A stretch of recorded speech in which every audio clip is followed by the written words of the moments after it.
I used to think Yu-Gi-Oh was just about having the best cards. Turns out, it's an expensive, endless loop of chasing shiny cardboard and praying to RNGs as you draw the cards that you've been begging for. But damn, it is fun. So whether you're topping locals, or just trying not to misplay, and trust me, I've been there. Because I am just a humble grub, who has been dueling since the game's inception. I took a long break, but came back through Duel Links and Master Duel, and got absolutely bodied by the modern mechanics. But it wasn't just grinding games that got me fully back into this. It was adopting these 6 game-changing habits that completely flipped my whole enjoyment of this game on its head, and I'm certain it can do the same for you. So wipe, flush, and strap in, as we are on the road to become stupidly powerful! But first, this video is sponsored by our friendly neighborhood duel spirit.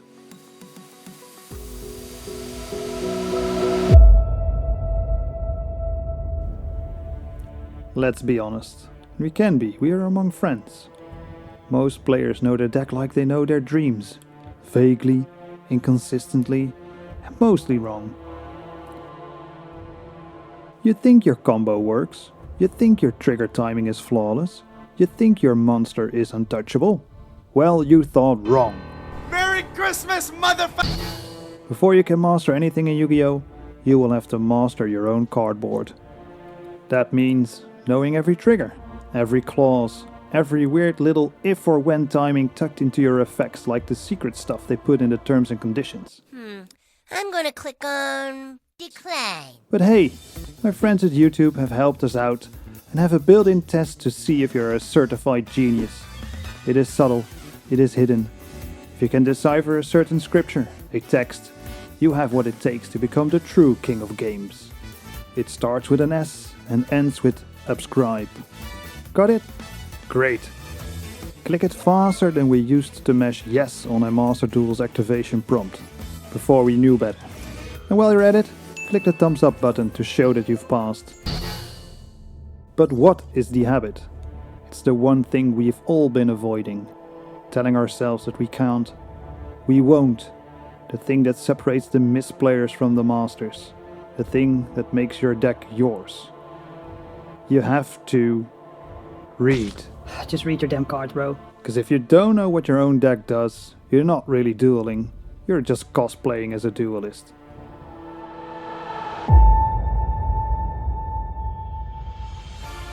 Now that we've read our cards, got mildly traumatized, but spiritually upgraded in the process, we move on to something a little more familiar. Something we think we're already doing right, but often we're not. We will watch. Watching seasoned players pilot your favorite deck is one of the easiest ways to improve. You get to see how experienced duelists navigate turns, manage resources, and adapt to matchups that would make most players rage quit. And no, it's not about blindly copying combos like a third-rate duelist with a fourth-rate deck, though seeing those combo videos is helpful. True skill comes from understanding why. Why did they hold that card? Why did they go for that line? Why didn't they summon 5 monsters this turn like this idiot Grub right here? Watching with intent helps you internalize good habits. You start to recognize patterns, anticipate plays, and, dare I say, use your brain to think ahead. Anyway, when you're watching duels on a second screen like they're your favorite anime, that's fine, it sets the mood, but it won't teach you how to pilot your deck. You're just vibing, which may be good for you, but definitely not for your win rate.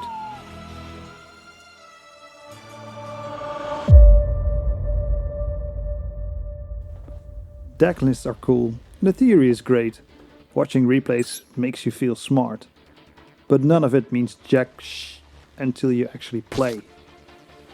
You can read every combo guide and binge every replay, but until you sit down and duel, whether it's locals, Master Duel solo mode, ranked, or just bullying your friends, you won't really get it. Playing builds intuition, and the timer will give you some sense of pressure. You will learn by experience when to push, when to hold back, how to sequence your plays, and how to recover from hands that look like they were curated by a severe lack of praying. And yes, you'll misplay. And yes, you'll forget your triggers. And yes, you'll still misread your cards. And yes, you'll still lose games you should have absolutely won. But that's normal. Every duel teaches you something, even the ones where you get completely steamrolled, especially the ones that completely steamroll you. Losing builds character. If you luck your way into wins, your character will be as two-dimensional as Joey Wheeler's strategy. The key is to play with purpose. Don't autopilot through your turns like a duel zombie. Ask yourself, what worked? What didn't? What could I have done differently? You can even look back at your own replays to ask yourself these questions.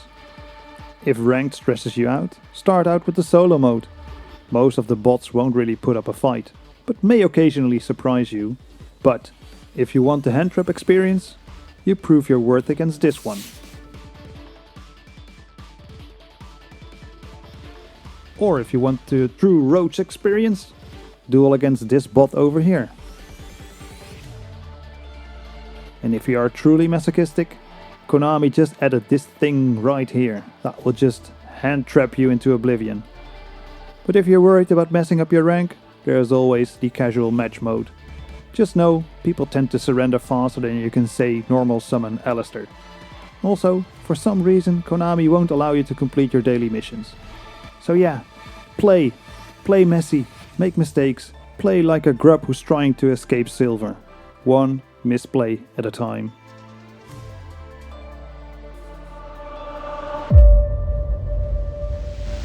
We've played, we've watched, we've read, and now we have unlocked power! But that is only half the journey, because we're not here just to be powerful. We're here to go even further beyond.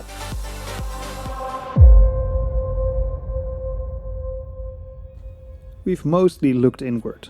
Now it's time to look outward, into the chaotic, salt-filled pit known as the meta. To survive Yu-Gi-Oh! In its current form, you will need to study the meta. Studying the meta isn't just about knowing what's popular, it's about knowing what's coming for you and your deck. Which decks are dominating? Which decks are shaping the format? What is the hiding place of your mom's credit card so you can buy the newest shinies? Here's what you should actually be doing. Look at deck lists, read tournament reports, watch breakdowns of top decks, learn the rulings that affect your archetype. Yu-Gi-Oh! Has more edge cases than the anime explaining how this card works. I'll begin by activating my pot of greed! This lets me draw 2 more cards! And knowing the most relevant of them can be the difference between winning or losing. Because if you don't know how your deck interacts with the current format, you're bringing a knife to a gunfight. And if you're still running cards that haven't been relevant since 2019, well, I admire your loyalty, but I assume your experience with this game has been a pain. Studying the meta helps you to pinpoint major choke points in meta favorites, adjust your deck to survive, prepare for common threats, avoid rogue matchups that feel like Silksong's early game boss fights when they shouldn't, and no, you don't have to become a spreadsheet goblin, just be aware. Because if you walk into ranked blind, you're not really playing, you're just speedrunning to a major disappointment.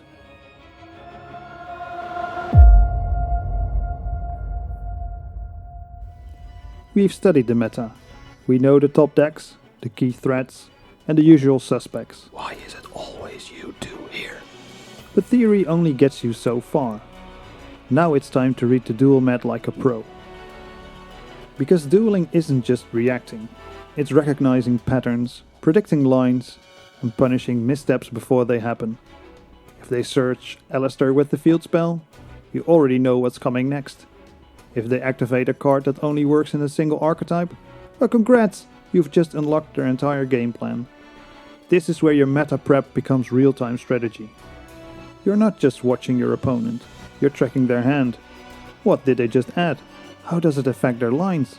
So you can wait for the perfect moment to strike. Blow your negates too early, and you're out of gas when the boss monster hits the field. Wait too long, and your board becomes someone else's highlight reel. So identify the cards, track the hand, strike when it matters. Because timing isn't just everything. It's the difference between becoming the king of games or getting banished to the Shadow Realm.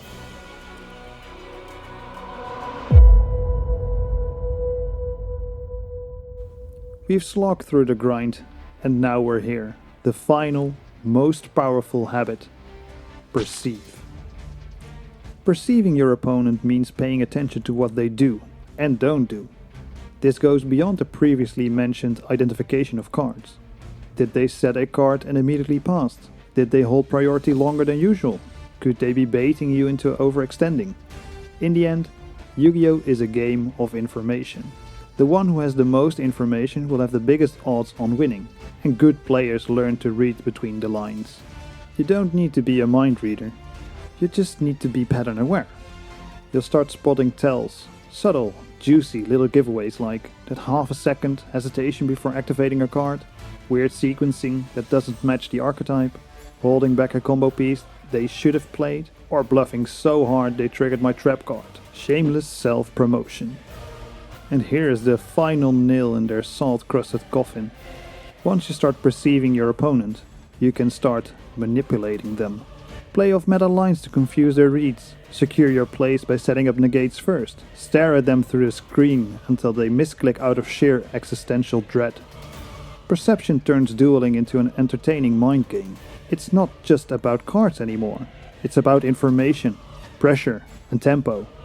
It's about breaking their confidence before you break their board. So don't just play, perceive, and become the kind of duelist whose silence is louder than any negate.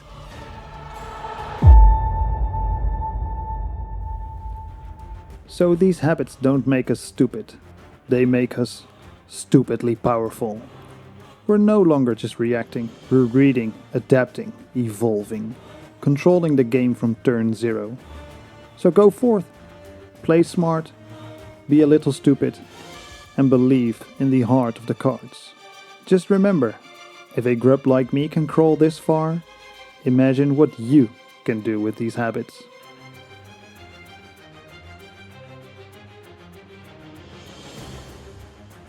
Grub.